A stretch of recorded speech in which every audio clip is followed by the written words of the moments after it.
اور سبھی مذاہب میں، سارے دھرموں میں، سارے ریلیجن میں سب سے پرانا مذہب ہے، سب سے قدیم اور پرانا بھی ہے۔ اسلام کے آخری پیغمبر حضرت محمد صلی اللہ علیہ وسلم اسی دین کو مکمل کرنے کے لیے تشریف لائے تھے۔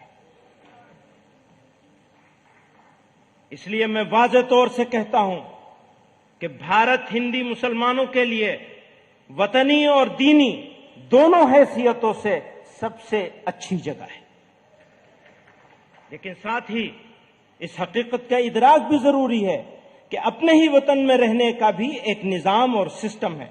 اگر وہ نظام درست ہے تو اس ملک کے باشندوں کے لیے رہنا آسان ہوگا، اور وہ نظام بگڑ جائے گا تو شہریوں کی زندگی مشکل ہو جائے گی۔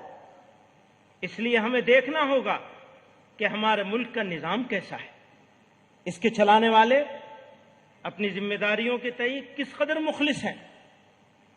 ہمارا ایسا سمجھنا ہے، نمبر 1 آئین، نمبر 2 جمہوریت۔ آئین کا مطلب دستور، کانسٹیٹیوشن، یا جمہوریت یعنی ڈیموکریسی، اور نمبر 3 انسانی حقوق، ہیومن رائٹس۔ ماڈرن انڈیا کی پہچان ہے، آئیڈینٹی ہے یہ ہماری۔ اس ماڈرن انڈیا کی اگر کچھ آئیڈینٹی اور پہچان ہو سکتی ہے تو یہ 3 چیزیں ہیں بنیادی طور پر: ہمارا کانسٹیٹیوشن، ہماری ڈیموکریسی اور ہیومن رائٹس۔ اگر یہ تینوں چیزیں مستحکم ہیں تو پھر یہ کہنا آسان ہوگا کہ ہمارا ملک اپنے باشندوں کے لیے سب سے اچھی جگہ ہے۔ لیکن اگر ان تینوں یا تینوں میں سے کسی ایک پر بھی کمپرومائز ہو جائے، دھیان کیجئے گا، اگر ان تینوں یا تینوں میں سے کسی ایک چیز پر کمپرومائز ہو جائے تو پھر ہمارے لیے یہ کہنا ہرگز آسان نہیں ہوگا۔ اس کو پرکھنے کے لیے ہمیں جمہوریت کے 4 ستونوں، مقننہ یعنی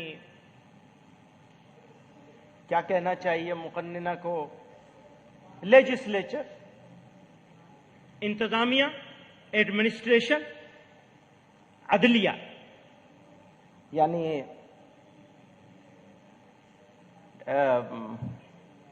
جوڈیشری، اور نمبر 4 میڈیا۔ اس کا جائزہ لینا ہوگا، ان 4 چیزوں کا ہم کو جائزہ لینا ہے، لیجسلیچر کا، ایڈمنسٹریشن کا، جوڈیشری کا اور میڈیا کا۔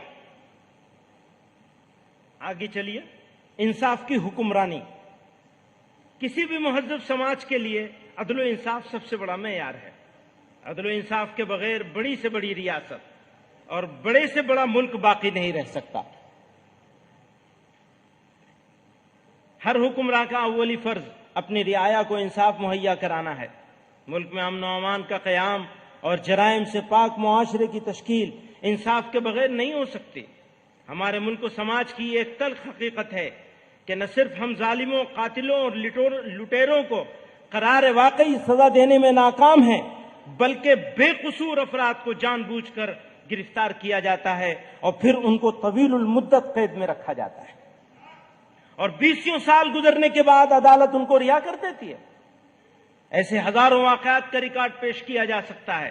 اسی کے مد نظر جمعیت علماء ہند نے بے قصور افراد کی رہائی اور ان کے مقدمات کی پیروی کے لیے ایک مستقل شعبہ قائم کیا ہے، جس کے ذریعے نچلی عدالتوں سے لے کر سپریم کورٹ تک ہم ہزاروں افراد کے مقدمات لڑ رہے ہیں۔ یہی ہماری تقدیر میں رہ گیا ہے، خاص طور سے ان لوگوں کے مقدمات جن کو یو اے پی اے اور دہشت گردی کے دیگر قوانین کے تحت بیجا گرفتار کیا گیا ہے۔ نیز یہ بات بھی عام طور سے دیکھی جاتی ہے کہ فسادات کے موقع پر مارے بھی مسلمان جاتے ہیں، لوٹے بھی جاتے ہیں، اور الٹا ان کو ہی قصوروار ٹھہرا کر قید و بند کی سزا دی جاتی ہے۔ کلیجہ تھام لو، روداد غم ہم کو سنانے دو۔ کلیجہ، کلیم عاجز مرحوم نے کہا ہے، کلیجہ تھام لو، روداد غم ہم کو سنانے دو، تمہیں دکھا ہوا دل ہم دکھاتے ہیں، دکھانے دو۔ زمانہ صبر کر لیتا ہے عاجز، ہم بھی کر لیں گے، خلش دل کی مٹا لینے کو دو، آنسو بہانے دو۔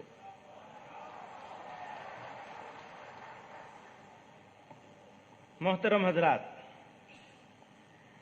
جب ہم وہ جو چار چیزیں الگ کی گئی تھیں کہ وہ چار چیزیں پہچان بنے گی اس بات کی کہ ملک کیسا ہے، کس راستے پہ جا رہا ہے، اس میں عدلیہ بھی آتا ہے، ہماری جوڈیشری، سپریم کورٹ اور ملک کی دوسری عدالتیں بھارت کی سب سے بڑی جمہوریت کی محافظ اور اس کی طاقت ہیں۔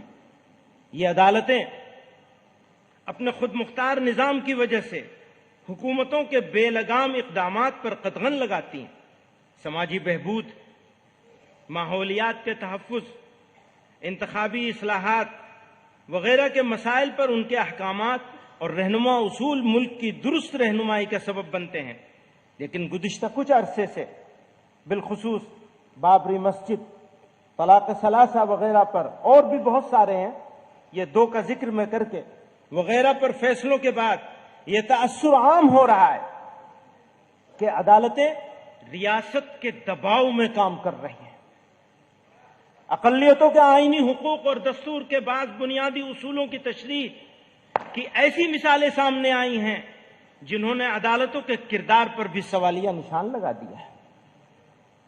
مختلف عدالتوں نے مسلم پرسنل لا سے متعلق مسائل کو لے کر جو فیصلے دیے ہیں ان سے ایسا محسوس ہوا کہ ان عدالتوں نے قانون کی تشریح کے بجائے قانون وضع کرنے کی کوشش کی ہے۔ حال میں دیے گئے درج ذیل فیصلے اس کی اہم نظیر ہیں۔